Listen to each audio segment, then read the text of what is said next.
தமிழ் உள்ளங்கள் அனைவருக்கும் இனிய வணக்கம். இது உங்கள் தமிழ் ஸ்டோர் சேனல். இப்ப சொல்லப் போற விஷயங்கள் ரொம்ப ப்ராப்பரா இல்ல அப்படின்னு சொன்னா, நிச்சயமா உங்களோட நீட் அப்ளிகேஷன் அப்படின்றது ரிஜெக்ட் ஆகுறதுக்கு உண்டான வாய்ப்புகள் அதிகமா இருக்கு. இது பயமுறுத்துறதுக்காக கிடையாது. நல்லா கவனமா நீங்க பார்த்தீங்கன்னாவே புரியும். இதுல முக்கியமான ஒரு 3 சேஞ்சஸ் அப்படின்றது இந்த வருஷம் கொண்டு வந்திருக்காங்க. அந்த முக்கியமான 3 சேஞ்சஸ் இந்த வருடம் நீட் அப்ளிகேஷன்ல அப்படின்னு இம்ப்ளிமெண்ட் பண்ணிட்டாங்க அப்படின்றதுனால, இதுல எந்த மாதிரியான சேஞ்சஸ் இருக்கு அப்படின்றத நான் சொல்றேன்.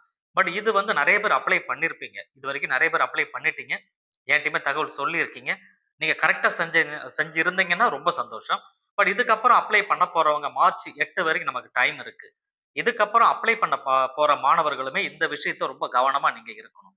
ஃபர்ஸ்ட் என்ன அப்படின்னு பார்த்தீங்கன்னா, நான் சொன்ன அந்த 3 முக்கியமான சேஞ்சஸ்ன்றது மேபி எல்லாருக்கும் தெரிஞ்சிருக்கும். பட் தெரியாம இருந்தாலும் அல்லது தெரிஞ்சிருந்தாலுமே, நம்ம செஞ்சது கரெக்ட் தானா அப்படின்னு தெரிஞ்சுக்கங்க. ஃபர்ஸ்ட் பார்த்தீங்கன்னா, ஆதார் கார்டு ஐடென்டிஃபிகேஷன் அப்படின்னு சொல்றது தான். என்ன அப்படின்னு பார்த்தீங்கன்னா, அ பொதுவா இத்தன வருஷம் எல்லா வருஷமுமே என்ன பண்றாங்க அப்படின்னா, ஆதார் கார்ட நம்ம நம்பர கேட்பாங்க. ஆதார் கார்டு நம்பர் நம்ம குடுத்துருவோம். அதுக்கப்புறம் அந்த ப்ராசஸ் கம்ப்ளீட் ஆயிடும். அதோட முடிஞ்சிருச்சு. ஆனா இந்த வருஷம் எப்படி பண்றாங்க அப்படின்னா, ஆதார் கார்டு நம்பர் நீங்க மஸ்ட் கண்டிப்பா குடுக்கணும்.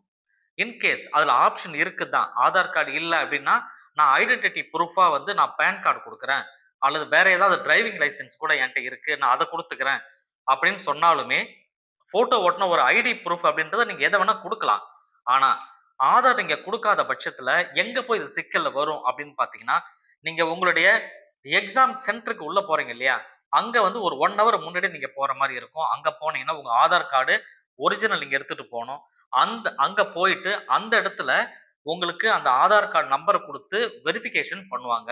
அப்படி வெரிஃபிகேஷன் பண்ணும்பொழுது, அப்ப வெரிஃபிகேஷன் பண்ணும்போது ஒரு ஃபோட்டோ ஒண்ணு வரும் இல்லையா? உங்களுடைய ஆதார் கார்டுல இருக்கிற ஃபோட்டோ. அந்த ஃபோட்டோவும், நீங்க லைவா இருக்கிற ஃபோட்டோவும் மிஸ்மேட்ச் ஆச்சுன்னா, மேபி அந்த இடத்துல பிரச்சனைகள் வரலாம்.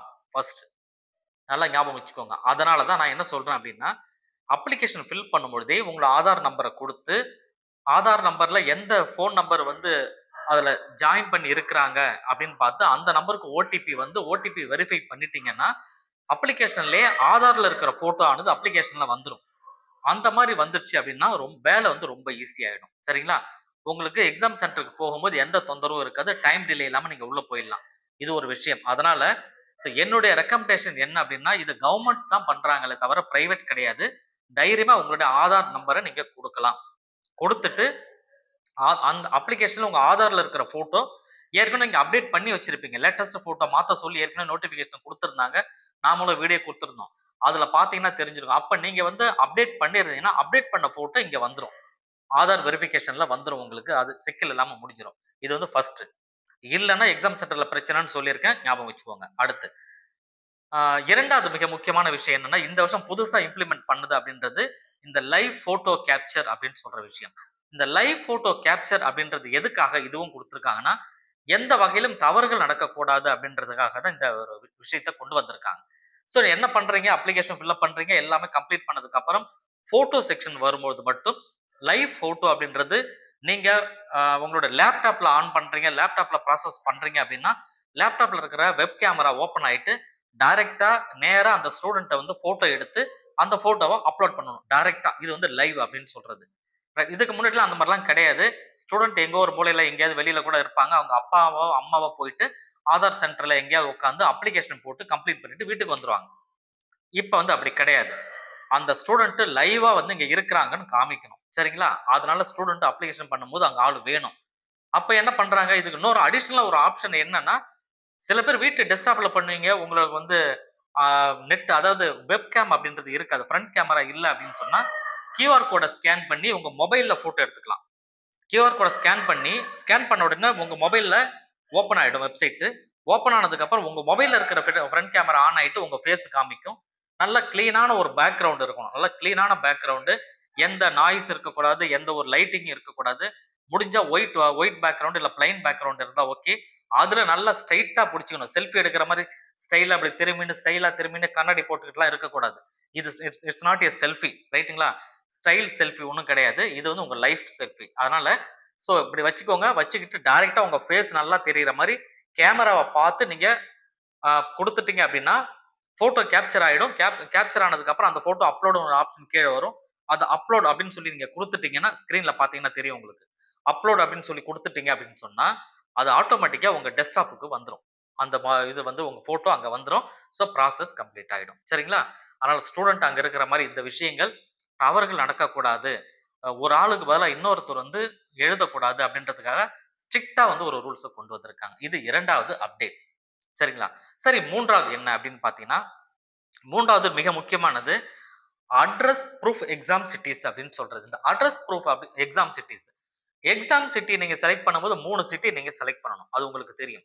நீங்க அட்ரஸ ஃபில் பண்ணும்பொழுது, அந்த இடத்துல வந்து கரண்ட் அட்ரஸ் அப்படின்னு ஒண்ணும், 2வது வந்து பெர்மனன்ட் அட்ரஸ் அப்படின்னு ஒண்ணு நீங்க ஃபில் பண்ணியிருப்பீங்க. கரெக்ட்டுங்களா?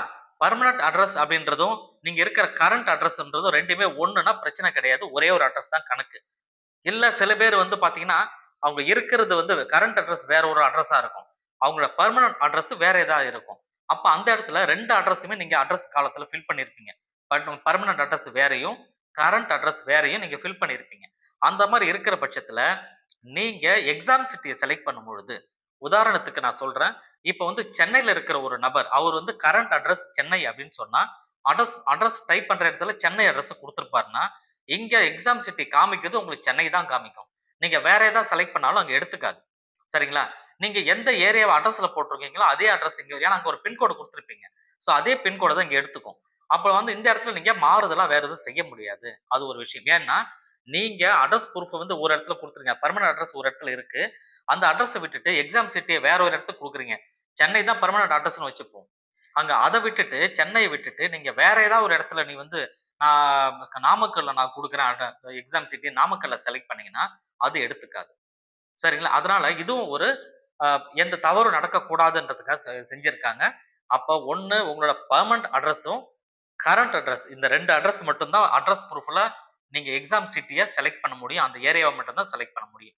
அதையும் நீங்க பார்த்துட்டு செலக்ட் பண்ணணும். சரிங்களா? இந்த ஒரு ஆப்ஷன் குடுத்துருக்காங்க. முன்னாடிலாம் அப்படி கிடையாது. நீங்க எத வேணா செலக்ட் பண்ணலாம். எங்க வேணா போய் படிக்கலாம். இப்ப அப்படி இல்ல. நான் ஏற்கனவே சொன்ன மாதிரி தான் அட்ரஸ்ல என்ன குடுத்துருக்கீங்களோ 2 அட்ரஸ் இருந்தாலும், அதே 2 அட்ரஸ்க்குரிய எக்ஸாம் சிட்டி தான் செலக்ட் பண்ண முடியும்ன்ற சூழ்நிலை இருக்கு. அதையுமே நீங்க பார்த்துக்கணும். மேபி இந்த விஷயங்கள் நெறைய பேருக்கு தெரியாமலே நீங்க அப்ளிகேஷன போட்டிருப்பீங்க. போட்டது சரியா இருந்ததுன்னா பிரச்சனையே கிடையாது. சரிங்களா? கரெக்ஷன் பண்ற ஆப்ஷன் வந்து கண்டிப்பா வரும். கரெக்ஷன் விண்டோன்றது வரும். அந்த கரெக்ஷன் விண்டோ வந்ததுன்னு சொன்னா, நாங்க அப்டேட் பண்ணுவோம். YouTubeல நாங்க சொல்லுவோம். நீங்க பார்த்தீங்கன்னா தெரியும். அதனால தான் சப்ஸ்கிரைப் பண்ணி வச்சுக்கோங்க அப்படின்னு நம்ம சொல்றது.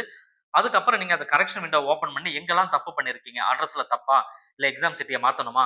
அல்லது வந்து வ வேற எதுலயா தவறுகள் இருக்கான்னு சொல்லி பார்த்துட்டு, அத நீங்க கரெக்ஷன் பண்றதுக்கு ஒரு வாய்ப்பு குடுப்பாங்க. அந்த வாய்ப்பு எல்லா வருஷமும் எதிர்பார்க்கிறது தப்பு. செய்யும்போது ரைட்டா செய்யணும். அதுவும் முக்கியம். சரிங்களா? இந்த 2 விஷயத்துல நீங்க எங்கேயாவது இந்த 3 விஷயத்துல எங்கேயாவது தவறுகள் செஞ்சீங்கன்னு சொன்னா, உங்க அப்ளிகேஷன் மேபி ரிஜெக்ட் ஆவறதுக்கான வாய்ப்புகள் வரும். அது ரிஜெக்ட் ஆகக்கூடாதுன்னா, ரொம்ப ரொம்ப கவனமா நீங்க பண்ணணும். சந்தேகங்கள் இருந்ததுன்னா கமெண்ட்ல கேளுங்க. உங்களுக்கு படிச்சுட்டு அத நான் கிளியரா உங்களுக்கு திரும்பி ரிப்ளை பண்றேன். தேங்க் யூ ஃபார் வாட்சிங்.